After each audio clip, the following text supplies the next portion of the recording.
You know, after seeing Endgame and seeing the culmination of these 22 films coming together, I'm seeing, without some, Iron Man kind of event, no, I'm not spoiling it,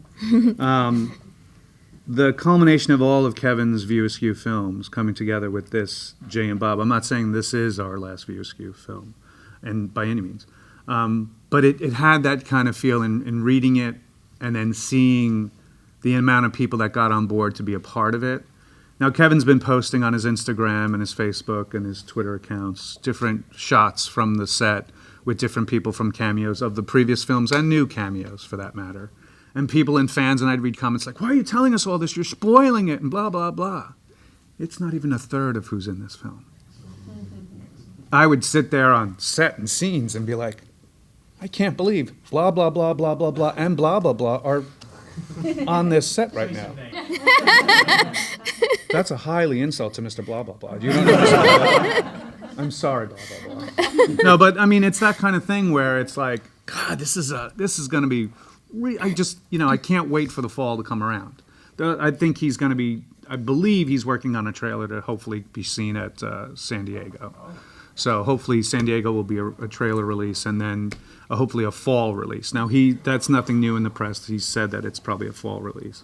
So I know he's working on it now. I know he's been reaching out to different bands to do the soundtrack. So he's in that stage of the thing. Look, we're not a heavy special effects film, so it's not like, well, we got 2 years of 15 houses putting special effects on Jay's bong smoke. So once the film is edited, Kevin edits while we film. Yeah. So literally the 3 days prior, he's on his laptop and he's and the technology's gotten so small too to edit, but he's doing it, and he's in the process of working on other projects, and hopefully with the success of the Jay and Bob movie, that'll spur the other movies that we're thinking about bringing out for the View Askew.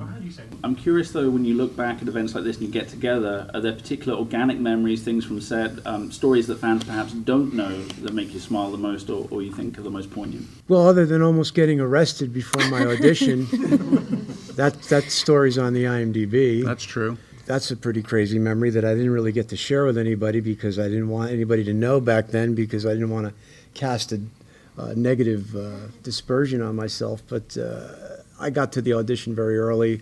It was at a shore town, the Atlantic Highlands Theater there, and I went out on a jetty on the beach and it was closed, and I was getting ready for the audition and gesturing wildly and doing my thing, and from the shore it must have looked like there was a lunatic out on the jetty. They thought I was inebriated or whatnot, or maybe suicidal.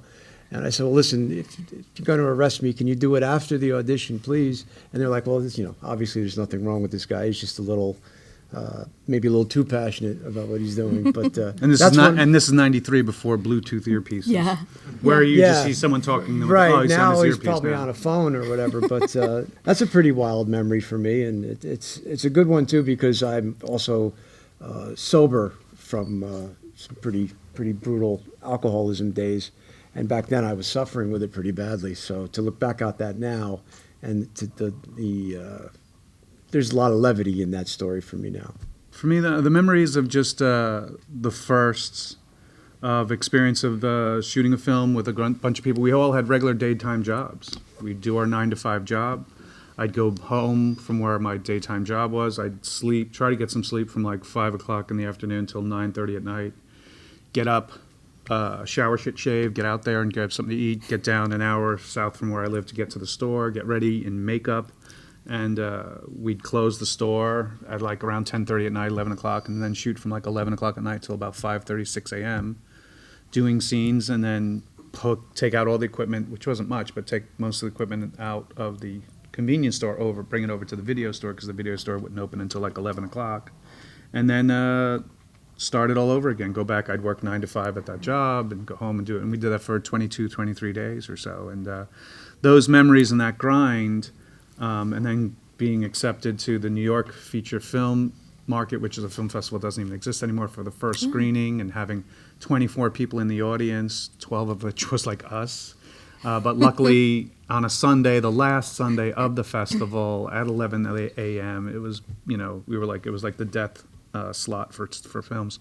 But thankfully we had a great angel in our audience by the name of Mr. Bob Hawke, who saw the film and was a a person who influenced a lot of filmmakers and recommended it to the Sundance Film Festival, and then that's where the spark started to grow. And to think that I thought I'd just have a VHS copy of the film for friends to goof around about, and like, well, look at this goofy thing that we did. And for your audiences that don't know what VHS is, ask your grandparents what VHS is. To now see that here we are going on a 25th anniversary kind of feel about it, and the subsequent films that followed, and being a part of those films, and seeing where these characters went, like the Dante and Randall character in Clerks II, and we did the cartoon series, which was one of the fun childhood dreams of my life, was to be a part of a cartoon, is undeniably an incredible blessing that I'll always be grateful for. And to see that people like yourselves, this room is full of people who are artists themselves, who are writers themselves, who take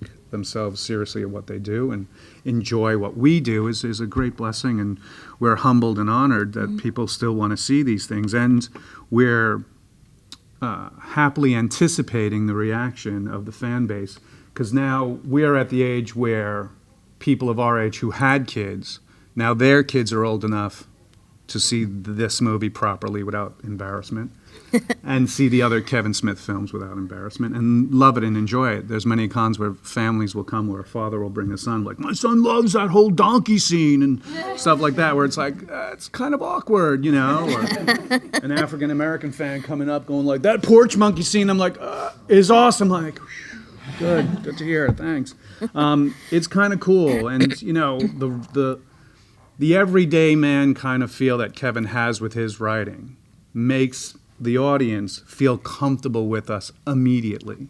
There's no like, oh my God, it's Sir Richard Attenborough, oh, and you want to be proper with them, or Anthony Hopkins, which is like, hey, what's up, Dante? You know, they're already comfortable to scream at us across a room, which is kind of nice that we have that comfortable feel with it. Plus, I have a comfortable way of just poking fun and taking the piss out of them as well.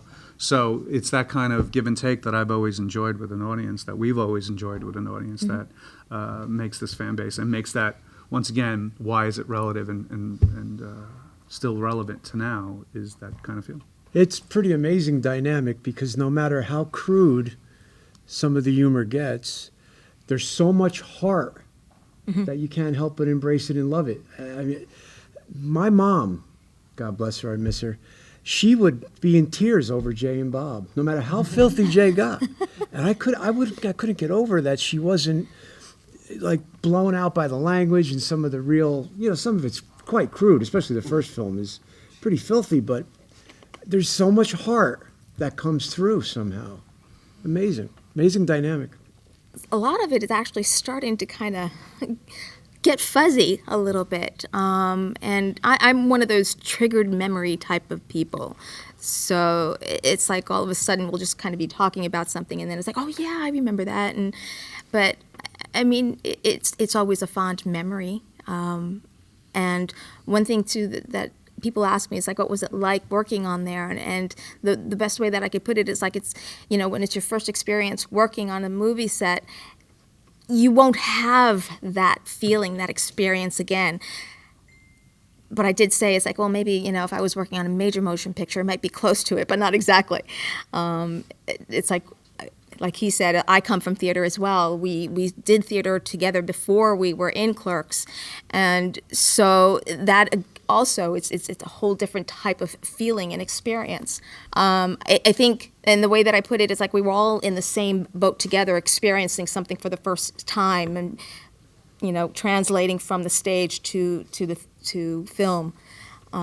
So those are my experiences, my moments, my memories. Well, I tell you what, kicking off with an obvious question, talking about love, why do you think there is still all these years Talking about later, love? Yeah, talking about love. That's a good segue. Why is there so much love for this very little but very beautiful piece of cinema you guys made? The great thing about the first film, Clerks, was that Kevin was able to capture what he was living, working a retail job in a local community, you know, convenience store, and being, and it's now becoming a trend, especially the last 20 years, being overeducated and unemployed and not having the proper kind of jobs that fill the education you want to get is a draining thing, and it's society is doing it a lot these days. There's a lot of people who have great education and loads of education and debt, student loan debt, that the jobs aren't there. And so he took it in a very microcosm way, just a convenience store clerk,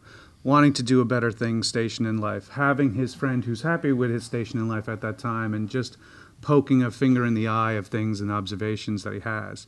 So you've either worked at a very crappy retail job, or you've been in a store where the attendants there were really crappy at their job. So it relates to you either as a customer or as an employee. And the success that Kevin has had with his succeeding films afterwards has kept his work in the limelight for so long. And the fact that we've had careers for 25 years in this industry is testament to how just writing what you know and writing what you love, and sticking to you, be you. Don't try to be what you think people want of you, but just write for you, make the film you want to tell, not what you think the people want to see.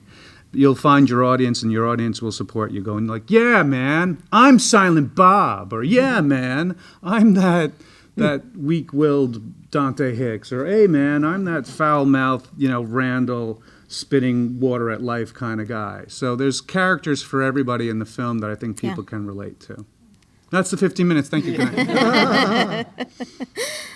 I've come across very many people who they just want to be rich and famous, and that's so not the reason to be in this business. Because I mean, it's not going to happen that quickly, and you may or may not get rich and famous. And it's the passion that's going to keep driving to do it over and over. I mean, and I've had, especially the last year for me, has been very difficult, just living.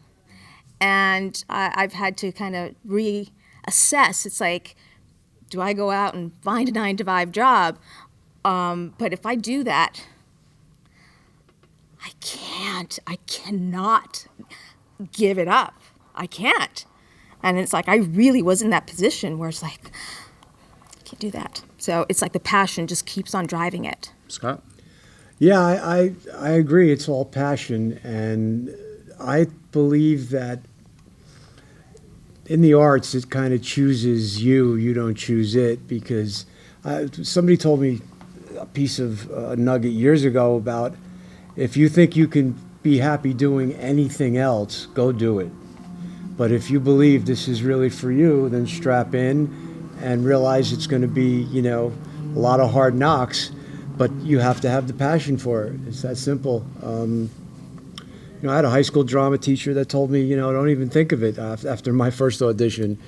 He's like, and I was stage manager, but I had such passion and such desire, and probably at that point just a lot more nerve to just keep going. And luckily I found some great training, and I hit an age where it began to work out a little better, and I was doing better at it. But I don't think that you can.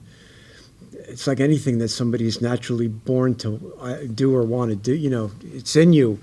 It's hard to walk away from it. Like she's saying, you don't want to.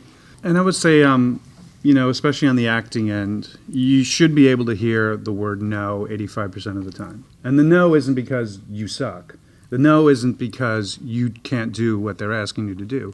The no, a lot of time, especially in television and film, is you're not the right physical type we're looking for. You're not the right ethnotype we're looking for. You're not the right, we have so-and-so cast already, and I just don't see the two of you being a chemistry kind of thing. I get the question all the time, like, how was it working with Rosario Dawson? Because films wouldn't pair us two together normally in Hollywood, but we did it. Kevin thought to do it in this, and as much as the character is a hideous fucking chud, as he likes to say, it worked. The chemistry, you kind of see why the chemistry worked with those two characters. And then as an actor going through the training, I started in theater. I did theater for quite a few years before even auditioning for my first film, which was Clerks, the original Clerks. It is having that passion, but also being considerate to everybody who's involved in the project. There is no one who I don't ask, hey, what's your name? And there's no one who I go like, I want my coffee. Where's that boy, my coffee? Oh, there's too much sugar in this. I've never been that way in my life ever. And people are like, oh, you're so cool and so nice. I want to thank you for being there. I'm like, don't thank me, thank my parents. I was brought up in an Irish Catholic household. My parents and my 2 older brothers, all born in Ireland, in Galway, the West Coast. They immigrated to New York City in 65, and then I was born in 69, and then we holidayed back in Galway, and then I'd visit family up in Birmingham or in London. After this weekend, I'm going down to Hythe to visit my aunt. My mother's already down there because she flew in with me, and we're going to have family get-togethers. But it's that kind of upbringing that kept me on the straight and narrow, and having friends keeping me grounded. And I'm still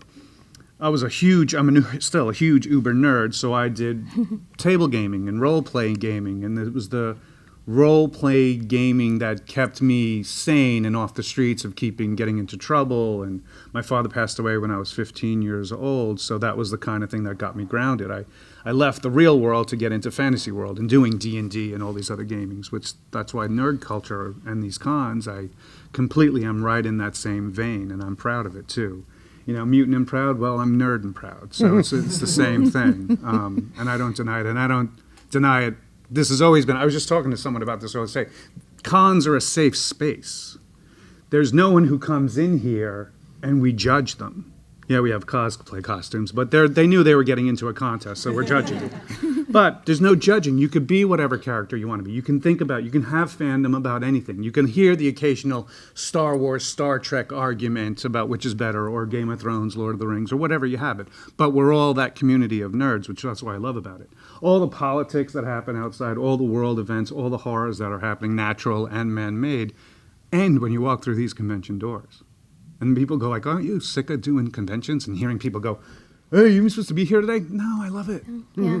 Because we're all here for the same reason, with the love of art. We're all part of artists. Yeah. Comic books are arts.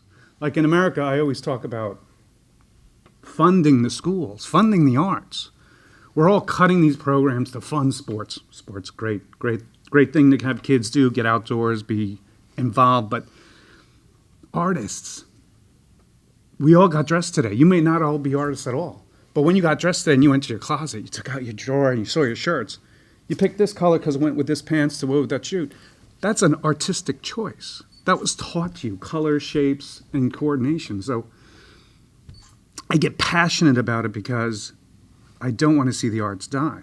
That's my little spiel on the arts. And being an actor, from your question. Is that my mother over there? Brian, I love you to death. But your obsession with drink has gotten too far.